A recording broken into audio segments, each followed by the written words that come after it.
उपाधि जित्न सकिन्छ होला सायद।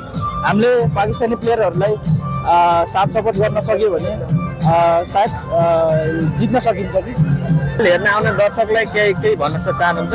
दर्शकहरूलाई एकदमै मिठो माया छ है, साथ सपोर्ट जहाँ गयो नि हामी मात्रै होइन, भलिबल नेपाली भलिबललाई माया गर्ने धेरै हुनुहुन्छ दर्शकहरू। उहाँहरूले गर्दा हाम्रो एकदम मोटिभेट हुन्छ जस गेममा अझै पनि खेलौँ जस्तो लाग्छ। जस एकदम सबै दर्शकहरूलाई एकदम माया छ भन्न चाहन्छु। भलिबलको यात्राको सुरुवात कसरी भयो, कहाँबाट भयो? भलिबल चाहिँ गाउँ स्तरीयदेखि गाउँमा खेली हुर्केर चाहिँ सुरुवात भएको हो। नयाँ आउँदै गरेको जुनियर खेलाडीहरूलाई के सन्देश दिन चाहनुहुन्छ? नयाँ आएको जुनियर खेलाडीहरूलाई जस यदि भविष्यमा भलिबल प्लेयर नै बन्ने हो भने तपाईँहरू सानैबाट बेसिक कुरादेखि लिएर हरेक कुराहरू सिकेर आउनु होला।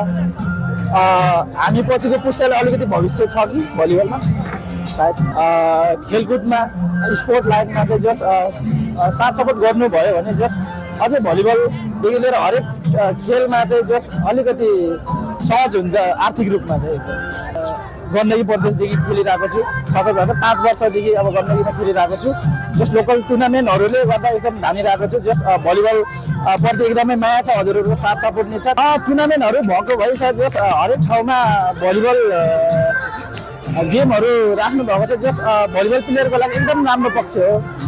आज 5औं सेटमा खेल गयो होइन, तर सजिलै तरिकाले हजुरहरूले जित्नु भएको छ। भोलि के होला, हजुरहरू सेम टिमसँग फाइनल खेल्दै हुनुहुन्छ?